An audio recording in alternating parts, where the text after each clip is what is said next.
A lot is going on in the world, and we'll be talking about that here on World Edition. Ukraine strikes Moscow refinery in large-scale drone attack. So Ukraine drones set a Moscow refinery ablaze in a major attack on the Russian capital.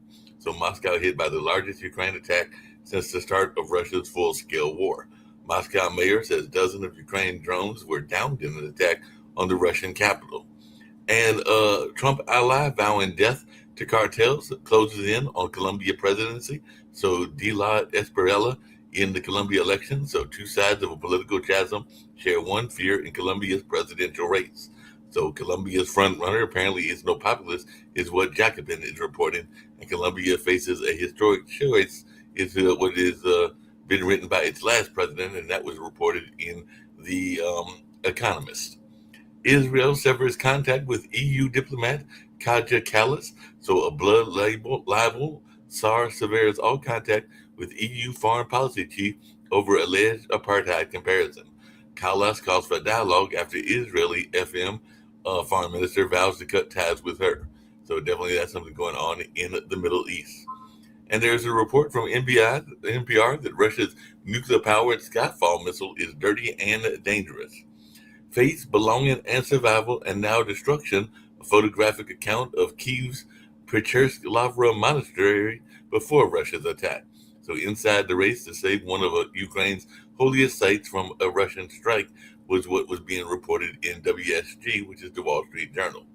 So, definitely, they're saying that as Russia strikes Ukraine, a cultural symbol caught fire, and that was about 3 days ago. An ancient oak tree said to have sheltered a legendary Robin Hood has died. So the ancient Sherwood Forest oak tree, reputed to have sheltered Robin Hood, has died. So the world famous Robin Hood oak tree has died, and ironically, the neighborhood that I live in is named after that famous area and everything like that. So it's one of the most famous trees in the world. Sherwood Forest's 1,000-year-old major oak has died. And Ukraine's Azov fighters were forced from Mariupol. Now they're hitting back. So Ukrainian forces strike bridge in occupied Crimea, Moscow oil refinery, and other Russian targets overnight. And in the U.S. news, it looks like there might be an agreement between Iran and the U.S. The United States and Iran have signed a memorandum to end hostilities.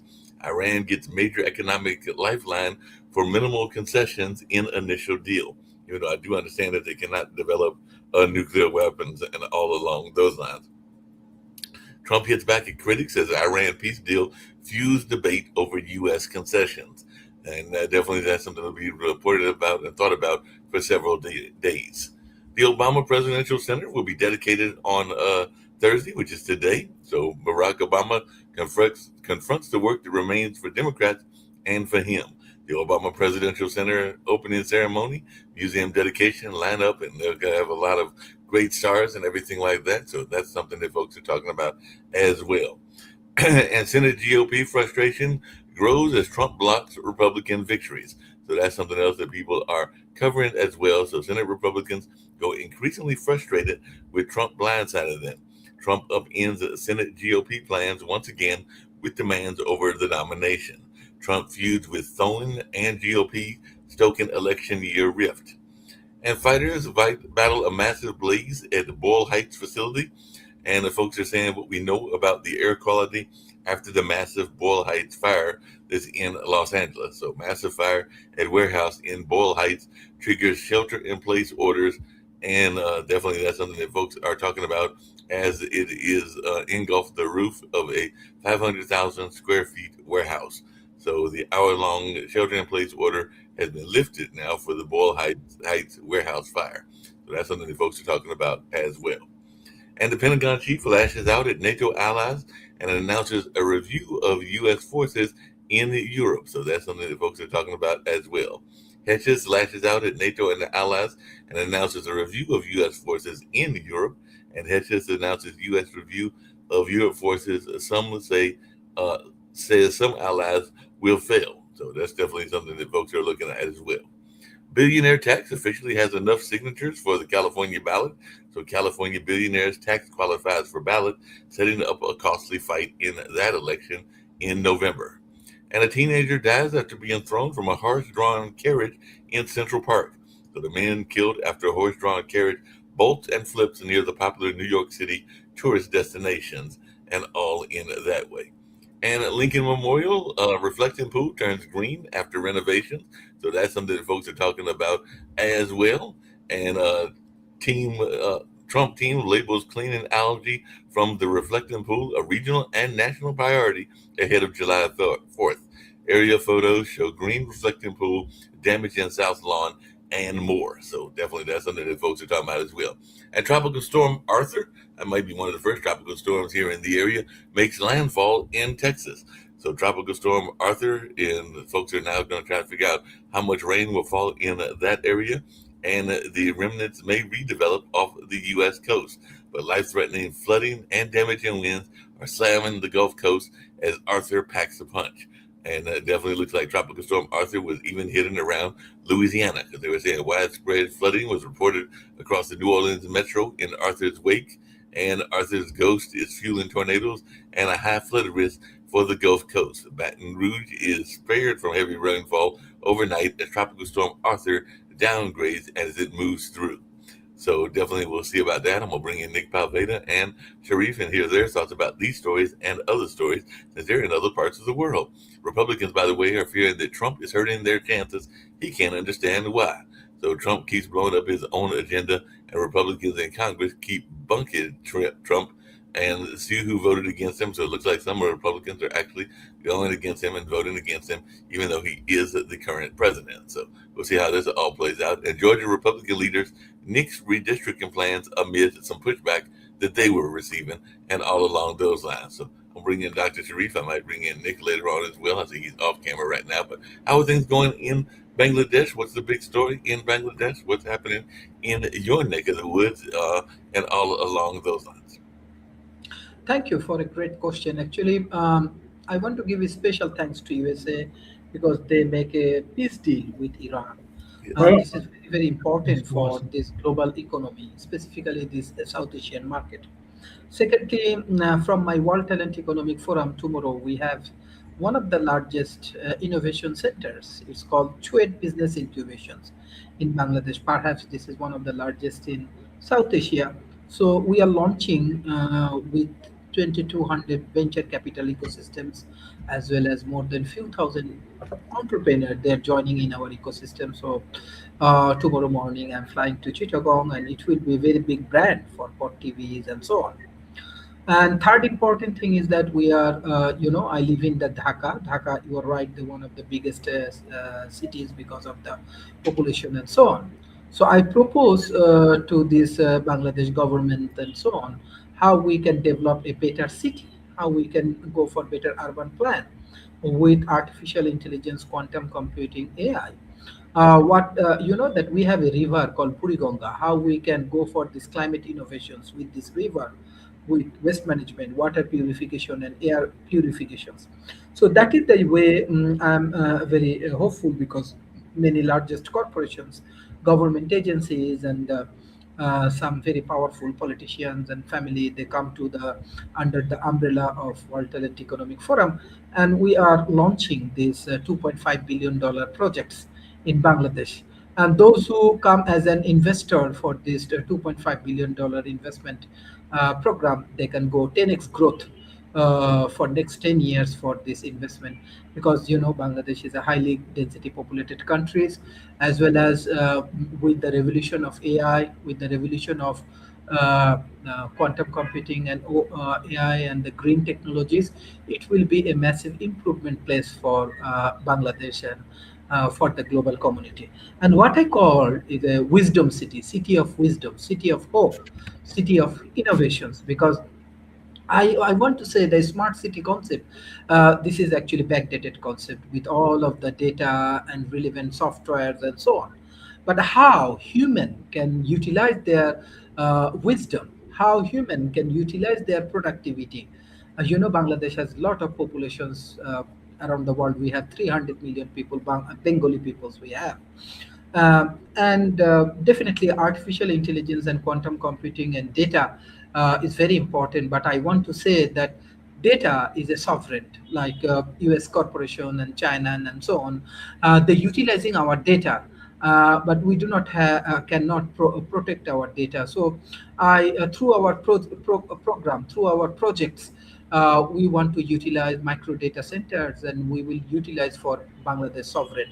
So we do not want to lose our sovereign with the all of the corporations and so on from Silicon Valleys and other corporations. So this is new dimension, new world. I'm very hopeful, and I want to invite you all as an investor, as a master planner, as a innovators, as a social activist, as a media in our new innovative projects. I can ensure it's one of the massive and human engagement, and one of the largest group of peoples they are supporting this initiative. Hopefully it will create a very very positive impact for Bangladesh, positive impact for the global community, positive impact for these things. And very interestingly, when I articulate our wisdom city to our prime minister office, wisdom city to our largest corporations and so on, I definitely share about Nick Palbeda, because Nick is someone, he changed my life, who actually contribute like how I can get my voice in the global arena through Pot TV, definitely. Nick and all of the rock star, I want to say, welcome to Bangladesh. This is the new economy, new revolutions, and new thing, and it will be a very good point of views for Pot TV. Definitely, our government, especially our cultural minister, is eager to wait to collaborate with Pot TV USA. And secondly, definitely Nick worked for investment corporations like pension scheme and so on. He can help Bangladesh for our wisdom cities with the development of financial strategy and so on. And this is also, I want to give credit to Nick. He first time he said that regular education they do not teach the financial issues and so on. And you are correct. And after your guideline, I developed this venture capital ecosystem for emerging economy. So I'm very happy. Around 2,252 venture capital from around the world, they support my initiative. They join in the ecosystem. So tomorrow we are joining in Chittagong Engineering Universities with 100 of startup. So hopefully, thank you, Nick, for all of your advice, guideline, and I want to give thanks for your wisdom affairs. And you can see the social media, we heavily promote this, you and yeah, the Pot TVs and so on. It's greatly appreciated. You're doing a great job in that. Hey, Nick, along those same lines, I saw that your state was in the news for a mix-up and everything like that. 'Cause I was actually reading USA Today, and they said a Florida couple, some people cannot have babies naturally, so they do IVF. So there was a Florida couple in the IVF mix-up case that is apparently going to keep the baby that is not genetically theirs. So the biological parents of a baby and an embryo mix-up made the heartbreaking decision not to fight for custody, is what the attorney says, as the Florida couple was given the wrong embryo, but they will retain permanent custody of their child and everything like that. So that can happen if you're trying to have babies, if you're not able to have them because one of the partners is infertile or something along those lines. There might have been some other health issues that were existing, but for whatever reasons, they were able to keep the baby that they had, even though it was a mix-up and everything like that. So when you're in Florida, did you ever deal with any of those kind of cases where there was like rights or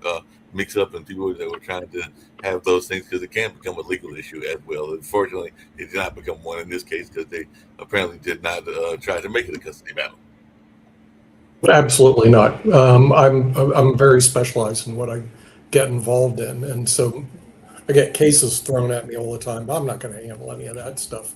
Like I said, I'm pretty specialized. But talk about Dr. Sharif. There's something that we're doing on the Pod TV network, and that's TechStorm. It's going to be on Pod TV. It's one of our channels. Yeah. They'll be running 24/7. I don't know if you know Rex Salee. He's heading up that project. So we're going to have 24/7 tech talks going on Pod TV. It's a separate channel from what we're broadcasting, which is Pod TV Live. So I should get you in touch with Rex, because some of your programming qualifies to be on TechStorm on the Pod TV network. Second of all, something for Rick Rosner. Remember we're talking about AI eliminating jobs? How about this? This just came out on our wire. State Farm is going to cut commissions 40% for 19,000 agents due to AI. you have no idea how much that hurts these That's 19,000 agents. true. So it's not just they're going to lose jobs, they're going to lose revenue due to AI. And this one I thought was pretty big because now they're not in my industry. They're in what they call property and casualty. I'm in annuity and life. And you got to imagine the insurance industry is bifurcated. But the state farm agents around the country aren't going to be happy seeing a 40% pay cut. And I always look at it this way: the excuse is AI. Reality might be it's more profits. But I do have a lot of high hopes for TechStorm on Pod TV, especially with this IPO with SpaceX. It went off the charts. I mean, 1.7 trillion, it moved up to over 2 trillion. Now it's going back down, which is a typical IPO. But we have two other big IPOs coming up, Anthropic and OpenAI. And I didn't get involved in this, what do they call it, SpaceX, because the metrics weren't there.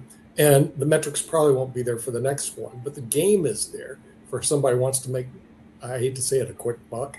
You should get into OpenAI, write it up, get out quick, and say goodbye. Okay, same with Anthropic. You might Anyway. say, well, that's just commissions. What about their salary? So I asked AI. They're not paid. Most of them aren't paid. No, on so it salary. says for most insurance agents, commissions are 100% of their take-home income. Yeah, that's what I'm saying. They don't have. If you go to State Farm Agency, they don't get paid on salary. They get paid on commissions. So you buy a policy, a certain amount of that policy will go to them for commissions. But now imagine this: it's going to be dropping 40%.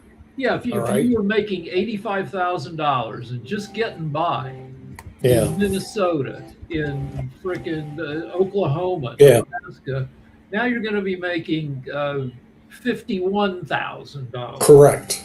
You're basically correct.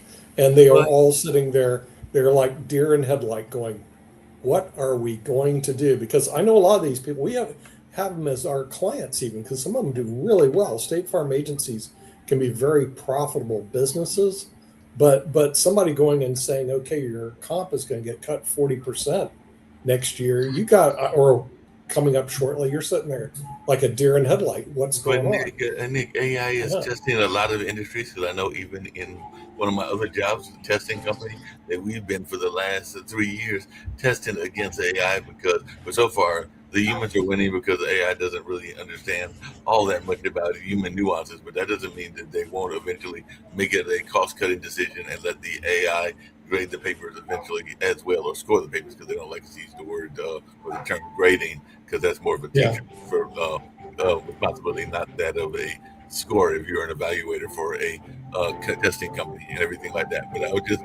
But yeah, there's a lot of companies that are using AI and testing on AI and trying to see if AI can take over their jobs. We're even seeing that in the restaurant business, where some servers are AI and all along those lines. But just really quickly, the other thing I was going to mention of your state, or your former state, Florida, is, and this comes to another controversial issue, apparently today, because of those lovely hurricanes,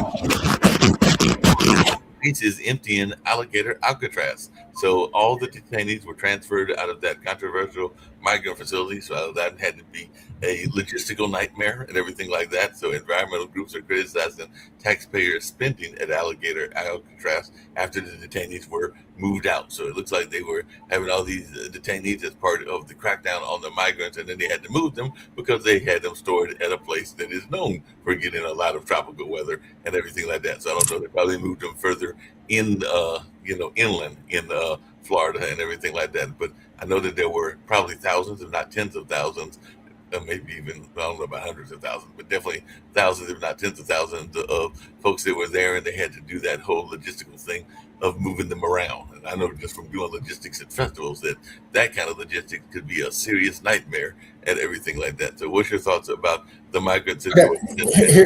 Here's my thoughts on this. Okay, the Trump administration has made it perfectly clear. If you're even thinking about illegally immigrating into the United States, think again. Because as they say in Pawn Stars, it ain't happening.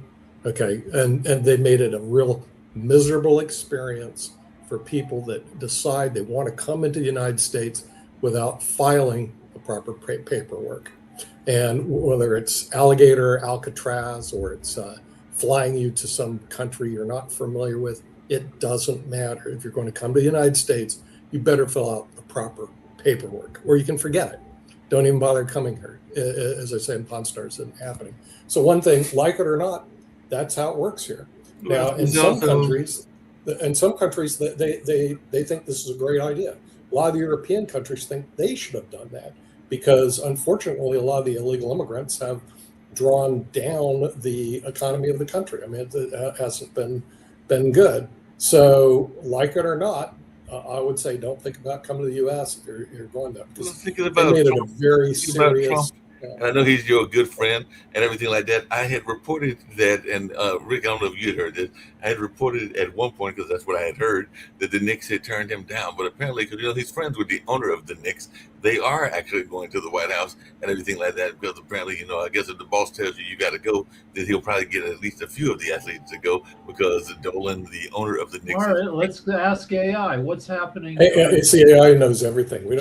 We can be incredibly stupid today. I had to ask AI some questions, and they're really good at giving basic research and answers. I'm sorry, it's going to be dominant. What does AI say? Because I know I read this yesterday. Yeah, AI knows everything. So you don't have to know it seems crazy because these, but yes, according to AI, they are going. Right. I can't imagine that the entire team is going to show up.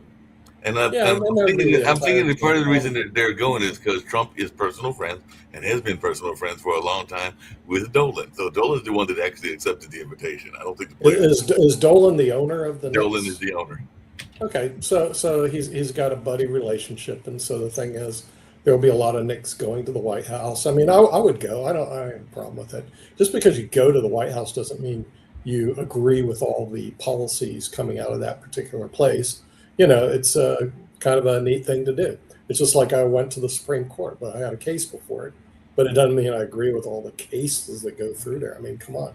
So, there's nothing wrong with it. What's really wrong is the stratification in the U.S. between the Republicans and Democrats. They're really stupid people because they both are embroiled in a great. There's a new study out, and I don't know if you saw this, because actually, it's ridiculous. No, but it's become even worse than that, Nick. Because there was I know it's we were talking about that. If I live in Spain, urban signal, because I think that only 26% of Americans identify as Republican. I think it's 27 identify as Democrats, but there is a growing group that identify as independent, and it's kind of that's me. I think it's like 7% right now that say that they are independent and don't identify with either party. Yeah. Because of what I can't stand either both parties.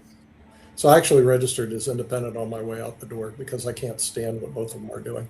I think it's ridiculous. Just to go back to the NBA, Trump has been president now for 6 NBA champions.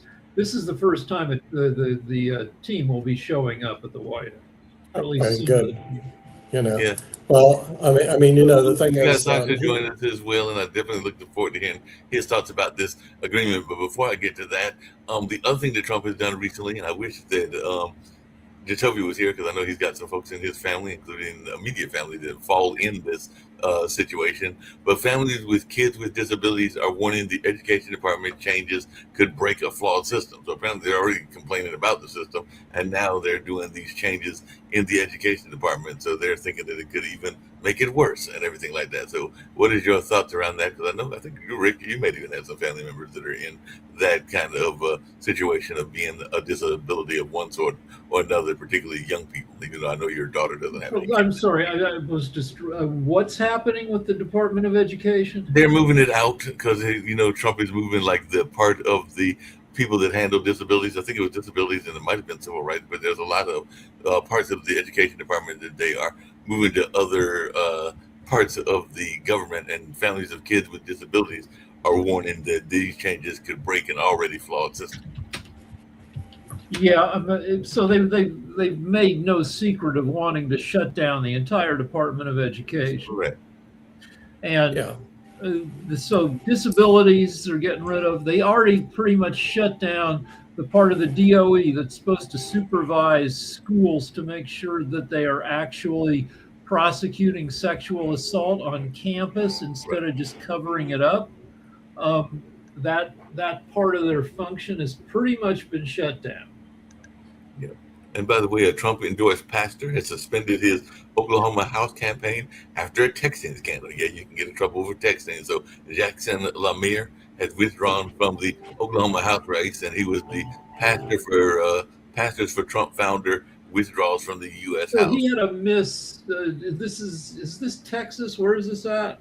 Oklahoma. So he had a miss, I think, Oklahoma for pageant winner working on his campaign, working with him.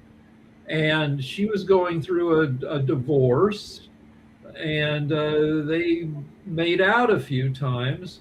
And then he sent her 1,000 text messages. And so once it came out, he decided to withdraw from the race. Yeah, he's withdrawn now and everything like that.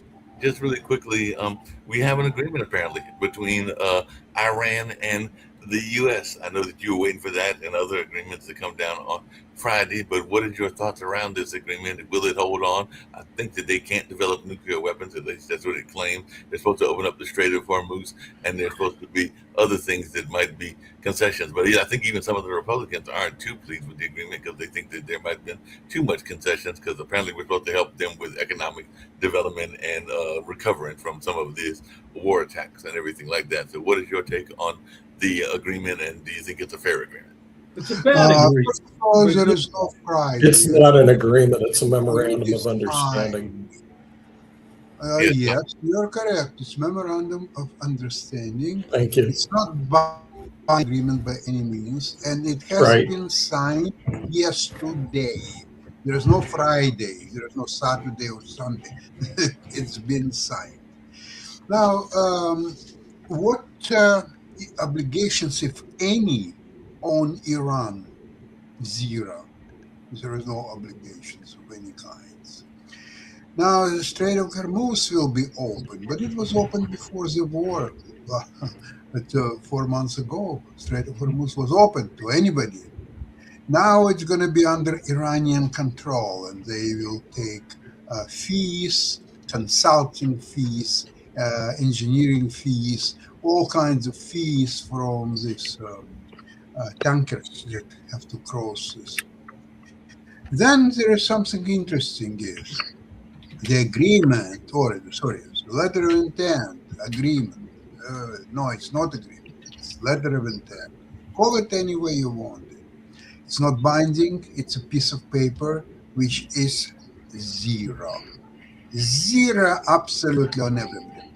But there's interesting points. Number one of this agreement is that absolutely all hostilities and fighting between Iran and US will stop right away, and that includes Lebanon. It does not include Israel. It includes Lebanon. So if Hezbollah from Lebanon can inflict firepower on Israel, Israel will immediately respond with this memorandum or without it. It doesn't matter. It will respond in kind. So then this memorandum could be derailed on the day one, maybe even earlier. There is a fund, $300 billion, of which US is not going to provide even a penny. No American taxpayers' money. Wonderful. So whose money are there? Qatar? What is 2.3 billion? What is that all about? I don't know. In agreement, there is in a letter, what's called memorandum of understanding. It's $300 billion. Somebody put this number 2.3 billion. I can't comment on that. Yeah, that might have been that somewhere, but I don't know if he found that number. I think it was 300 billion. So let's do some math on the Strait of Hormuz, because Iran has now shown that they control the strait. They can shut it down whenever they want. So between 30,000 and 50,000 ships go through the strait every year, 90 to 140 a day. Iran has been charging tankers $1.5 to $2 million per tanker to go through, because a tanker can be carrying $250 million worth of oil. So it's like a 1% tax. Right.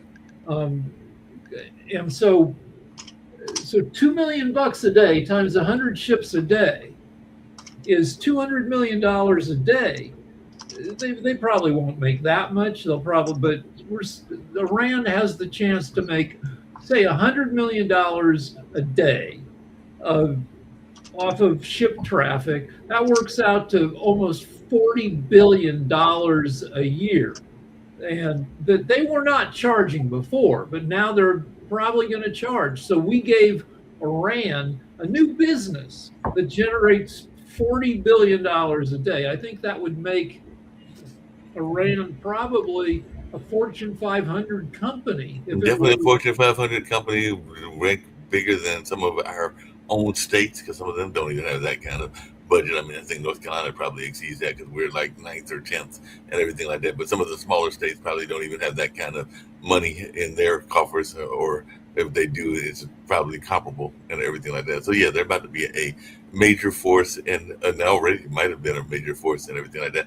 Hey, Rick, just really quickly, and switching the topic just slightly, Mamdani apparently is testing his political clout as he looks to reshape the Democratic Party. So they're saying that the left is coming for Democratic incumbents. So I guess he's trying to have some more left-leaning candidates. And I know a lot of people, including some of our right-wing past pundits that used to be on the show, were not the biggest fans of Mamdani or the left, and even some of the people now, because I don't know that David Walker is the biggest fan. Here's what goes on with the Democrats. The Democrats are crappier at messaging than the Republicans. And part of that is just being crappy. Part of it, though, is the Republicans keep moving further and further to the right. Right. Like the Texas Republicans are having their annual meeting, and one of the planks of their platform is no IVF in Texas. If right. You're trying to get pregnant, forget it. We're going to make it illegal. Now, I can't imagine that would pass. I don't know, 3% of births are via some kind of reproductive technology. There's nothing in the Bible against IVF. I don't know why they would want to do this. But anyway, it's an extreme position.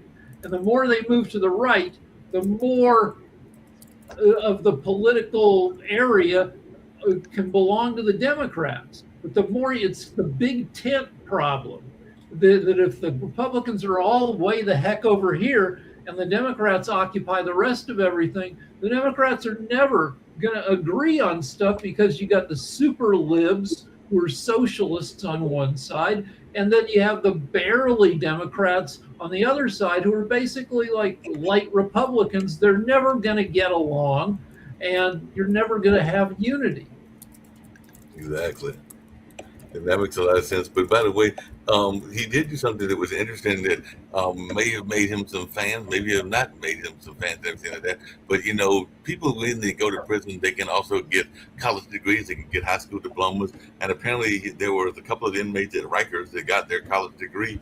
And Mamdani didn't just come to the graduation, but I think he spoke at the graduation. I think this was as recently as either yesterday or the day before. So he actually spoke at the graduation, because even though you might have committed some horrible crime, or so there's always a debate about what is prison for. Is it for retribution and punishment, or is it for rehabilitation? And so, if you believe that people can change, and that once they do their time, they deserve a fair, they deserve a chance to build a life beyond prison. Right. And this goes to the side of prison being for rehabilitation. Right. And that's what I think Mamdani was saying, that it's for rehabilitation, and he's a fan of that and everything. Let's go back to the Democrats being like bad at messaging. What really helps any political party is having a charismatic candidate. And for the last 3 election cycles, both parties have had terrible candidates that have huge negatives. The last time we had a charismatic candidate, sincere, that didn't freak out half of the country, was Obama. People tended to like Obama. Not racists, but the rest of the country liked him. And then we had 3 elections where you got Hillary, not loved by a lot of the country, versus Trump, hated by half the country. Then you had Trump Biden, everybody kind of hating that because 2 old guys. And then you had Biden Trump again, except then Biden drops out. And you got Harris coming in a very messy way. So we've had 3 elections that didn't give us anybody that America could line up behind. Now, Mamdani, young, charismatic, could he win a national election? Probably not, because of his policies. But too far over. You got AOC, who's charismatic, same problem. Same problem. Left. Then you got Gavin Newsom, great looking guy, got a chance. Tall, good hair. They try to make him look terrible for running California, but California is the 4th biggest economy in the world. It's hard to label him, a socialist. He get in trouble with this whole notion of the billionaire tax. And I know that Nick is talking about this before, and it is officially on the ballot. They've got enough signatures for it to be on the California ballot. So will this be an issue that could be costly to Newsom and everything like that? So what's our thought around the billionaire tax that is now qualified for the 2026 ballot? Probably. Okay. I'll tell you a little thing. Okay. First of all, there's a couple interesting things. When SpaceX went public, they made an acquisition that's going to create about a half a dozen or a dozen new billionaires, the names we don't even know, young people in their 20s worth billions. Then I started trying to figure out, what does Spain do about this problem? Because you guys have a real problem there. I mean, I like seeing companies go public. I like the innovation. I like them able to raise capital.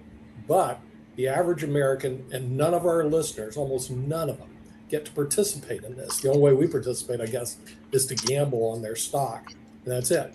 Now, here's what Spain does, like it or not. They have a net worth tax here in Spain, okay? And you pay up to 3.5% of your net worth into taxes every year. They don't have that in the United States. Another way you could solve this problem to allow Americans to participate is to do a forced allocation of the shares. What do I mean by that? Remember when SpaceX went public, in case you guys didn't know, Elon controls all the voting shares. He's got total control over it. And then they segregated out maybe 20% of the non-voting shares that they sold for $70 billion or some small amount. Here's what you do. You allocate 15.3% to the American government. Why 15.3%? Oddly enough, for American taxpayers, that's what everybody pays in Social Security and Medicare taxes. So if it's good for an average worker to pay 15.3%, it's good for billionaires to also contribute 15.3%, but it's not a tax. You're not going to say, oh, you got to cash out. It is what Dr. Sharif would say, a sovereign wealth fund. All right. So now the thing is, now I would feel good about SpaceX. Right now, I don't. I feel bad about it. I feel bad because I didn't participate, and I feel bad is because I couldn't participate when I wanted to participate. I feel bad because I'm locked out, and I feel good because everybody benefited, but the U.S. people who are listening here did not benefit. And there are sovereign wealth funds. As a matter of fact, Finland has one of the biggest sovereign wealth funds that everybody receives a dividend. The United States doesn't even think in terms of sovereign wealth funds. When you were in school, Rick, did you study sovereign wealth funds? No. Okay. But do they have it in Finland? Go look in Norway. Go look at Norway's sovereign wealth fund. We won't bother with Finland. Let's go look at Norway's sovereign wealth fund. What does it do for the average person? So remember, SpaceX didn't do jack for most of the Americans. Most of the people listening to this, you did nothing. Yay, not Trump. Elon Musk, I guess the same thing, made a lot of money. Yay, his cronies. Norway's sovereign wealth fund, largest of its kind, with assets surpassing $2.2 trillion. Yeah. Established in 1990 to invest the surplus revenues of the Norwegian petroleum sector.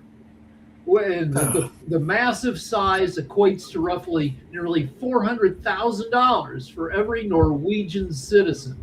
So what do they use this for, Nick? I assume they use it for like social services. Yeah, right. And see, there's nothing that says the United States couldn't do what I call a forced allocation of 15.3% of the SpaceX shares into the U.S. sovereign wealth fund. The problem is that the Americans are so financially illiterate, they don't even know what goes on in other countries. And they don't even know how they deal with this disparity. That's part of the advantage of in Norway gets $400,000. No, they have a fund that they can spend. This is a pot of money sitting in investments and that generates interest, right? So 2.2 trillion should generate conservatively $100 billion a year to interest.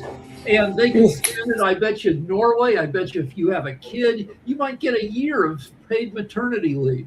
If not better. Okay. And see, this is the problem with the U.S., the United States, which is one reason I live in Spain.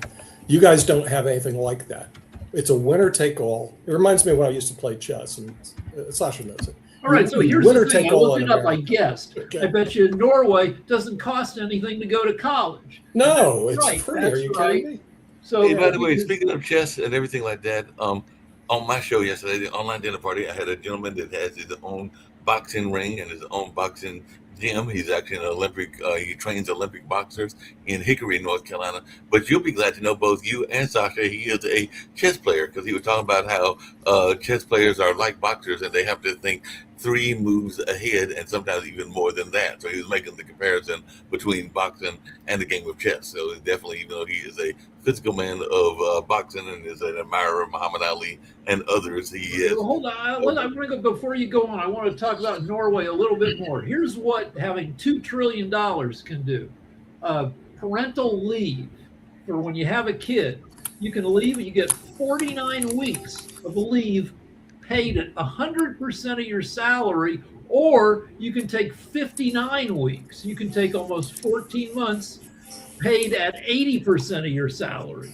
And also I'll tell you this, it's not a tax. It's what I call a forced allocation. It doesn't cost SpaceX anything.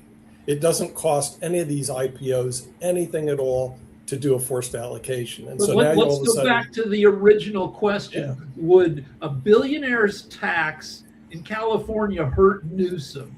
Not much, because all he has to do not much. There aren't that many billionaires. There are 214 billionaires in California, and all Newsom has to say is it would only affect 214 people, and we're only asking them to pay a one-time tax of 5%. Yeah, see, in Spain, it's an annual 3.5%, Rick, in case you didn't know. So if you move to Spain, you're going to be writing checks to the government. But also, what people don't know, these billionaires do not have the money. Okay, in other words, if you ask Elon, okay, write a check for $1 trillion, he doesn't have it. All he has is what Bill Gates said. It's my value of my shares in the company. So what you said, just all right, then give us some shares. We'll invest them. Well, that's what I was saying. Okay, see, the solution is so simple. In other words, you create the sovereign wealth fund of the United States, and there's a forced allocation of shares of 15.3%. I'm using 15.3 because that's what they bang every American who's working on Social Security and Medicare taxes, whether they know it or not. So with a cap of 184,500, then you don't pay it anymore, at least the Social Security. So what I'm saying is what we do is this. You do a sovereign wealth fund in the United States, which we've never had. You do a forced allocation of shares of 15.3. It costs no cash to do it. It's a cashless transaction. Yet now every American can clap and hooray and push SpaceX or whatever thing goes public with a positive feeling that they're going to benefit from it. Right now, most of the people listening to this show did not benefit at all from SpaceX. Not benefit at all. I want to come back to, and that's fascinating with the finances, and I agree we got to do better and everything. But I want to come back to a good news story that Dr. Sharif will enjoy. But before I get to the good news story, and I wish that Sasha was still around, or even Shaquille, because there is a battle of the Five Eyes countries that'll be this evening in a very popular sport, World Cup. So can the USA beat Australia? That's my question for y'all that follow sports, because that match is, I think, either tonight or tomorrow. No, I think it's Friday night, but it is a match that's coming up soon. So how will we do when we go against Australia? Because I think Australia's got a pretty good soccer team, if I remember correctly. Australia's good in sports in general. They all the people in Australia and New Zealand, they're almost like forced to participate in sports. So they're kind of like a sportsy country.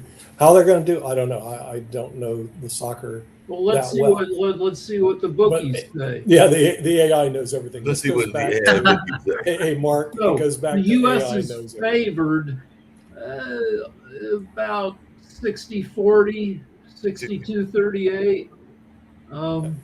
You have to bet $1.65 to win a buck on the U.S. Or the U.S. is favored over. The U.S. is The favored. U.S. is a bigger country too. I have a solution for American people. Yes. Yeah.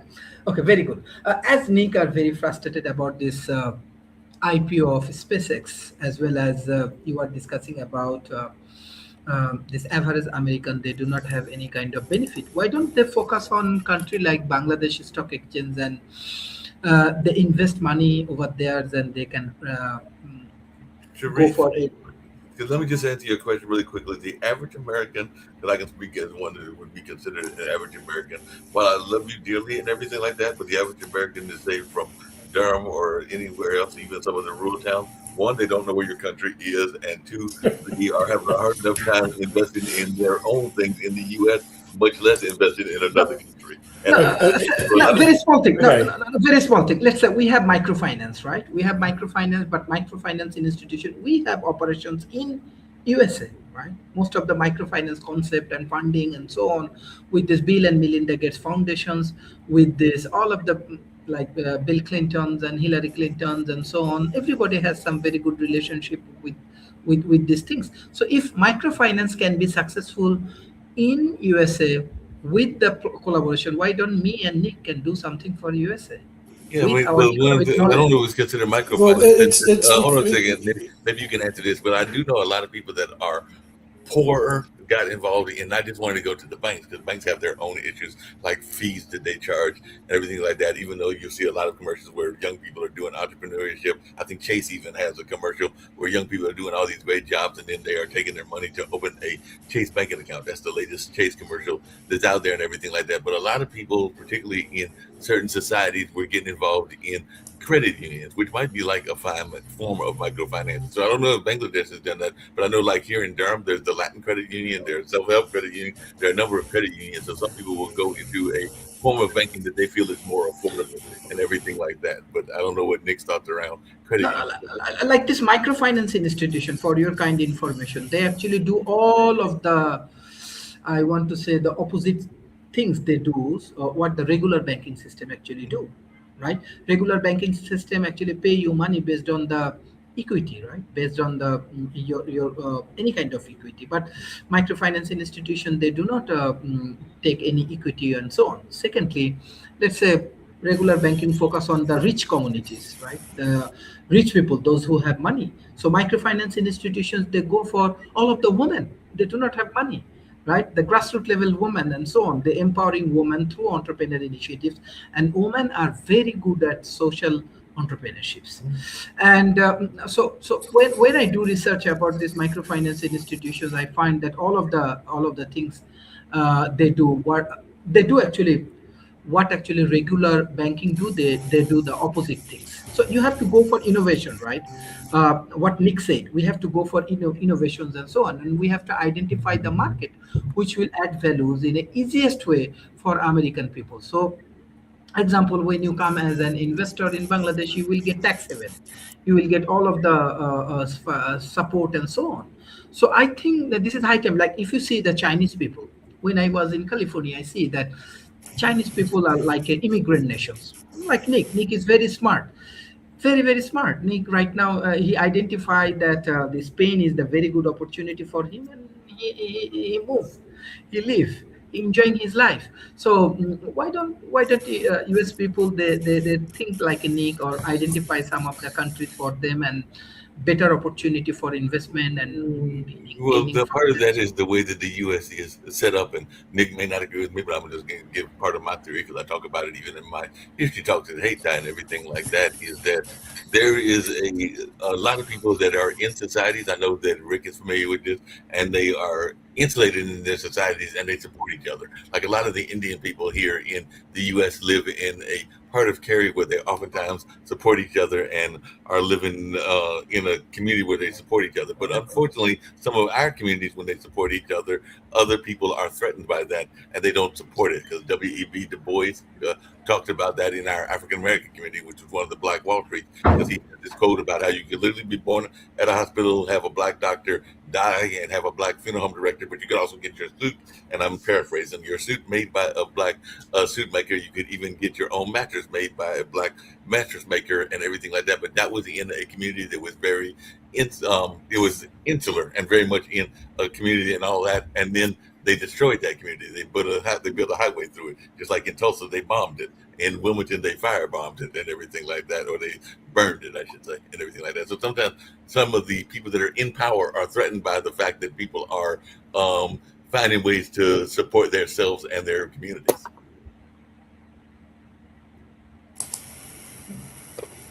I think that what Mark was saying is that in the United States, Dr. Sharif, okay, that one problem that you have is like you said, half the people, if you poll them, we haven't done it, but we should try, don't even know where Bangladesh is.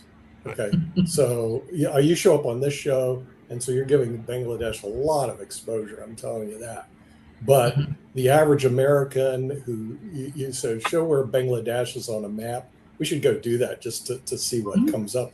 It'll be quite funny to see. They don't even know where it is, let alone what the problems are over there. So you're asking for a big stretch. The other problem is the way wealth is distributed in the U.S. It used to be more egalitarian. So you would actually have a middle class you could go to, even the lower class would have money. Now you have a 1% have money. So when you went to Palo Alto and you went to Stanford, you're getting close to the right area, but you also have to have the right people in that area to work with. Because if you go outside the area, they don't have the type of money that you're talking about. Now, a lot of people, when they see Americans overseas, they're going, oh, they're all rich. The ones that travel are, okay, they usually have some funds, but that doesn't represent the average American that doesn't travel, by the way. And they just don't have the financial ability to do, frankly, anything.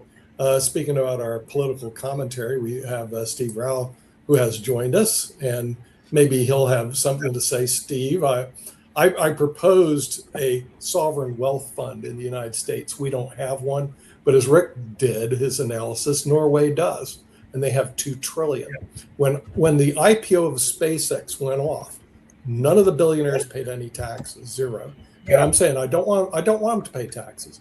What I want to do is allocate 15.3% of the shares into the U.S. sovereign wealth fund.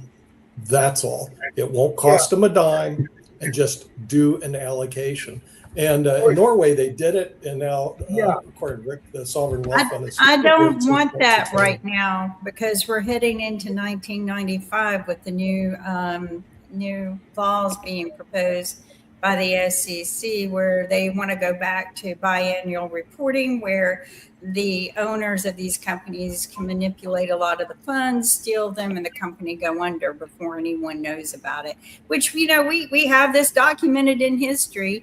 And the reason why we went to quarterly reporting was to put more accountability on things and prevent those kind of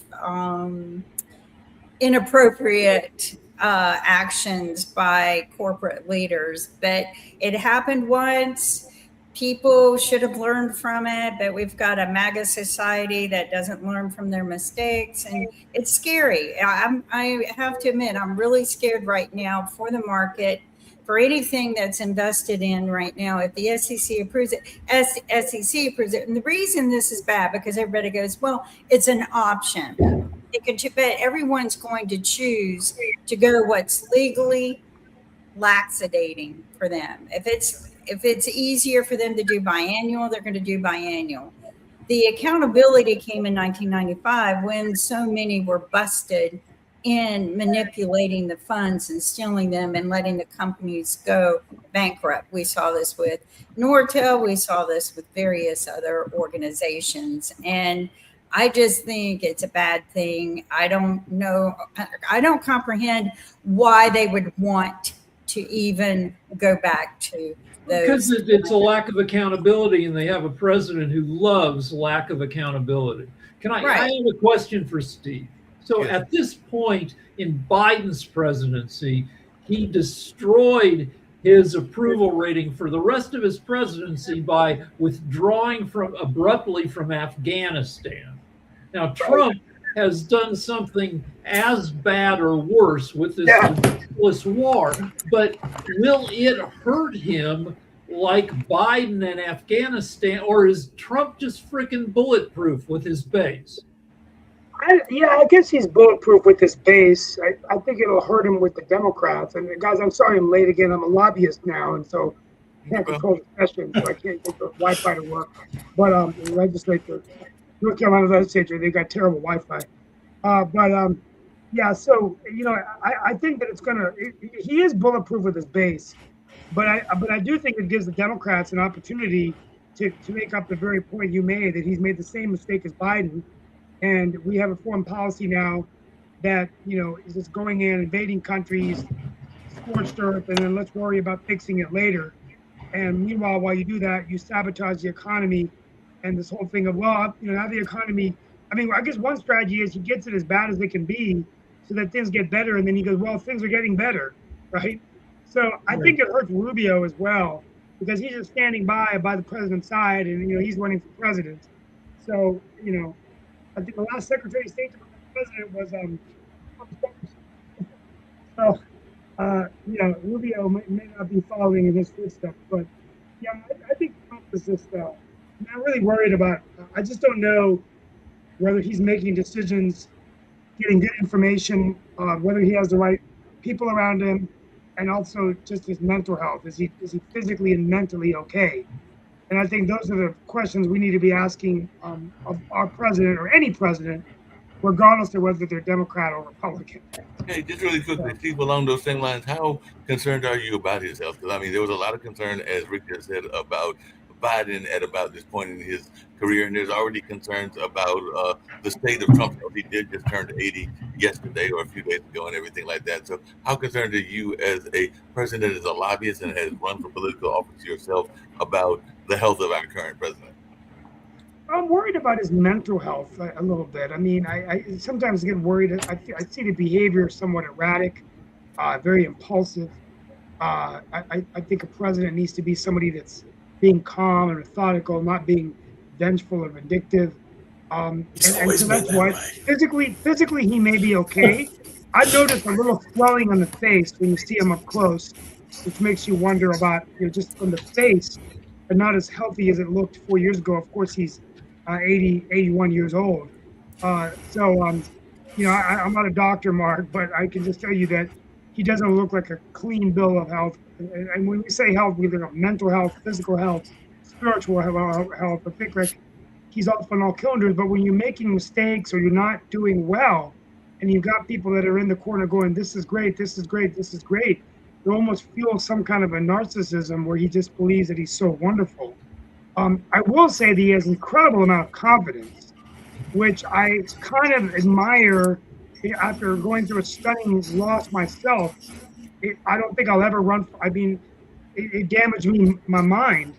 I'm working and everything, but I don't know if I'll ever quite recover from such a stunning loss when there were so much expectations and predictions I was going to win. and how a man could just overcome losing something like the presidency, is beyond me.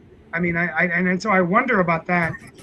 Is that normal, that kind of confidence, or is he so narcissistic and egotistical that the whole world revolves around him and he doesn't know any other way?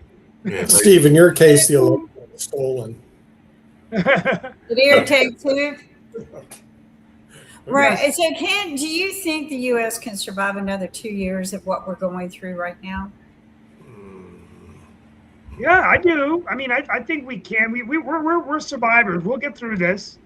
Our country's always been through bad patches.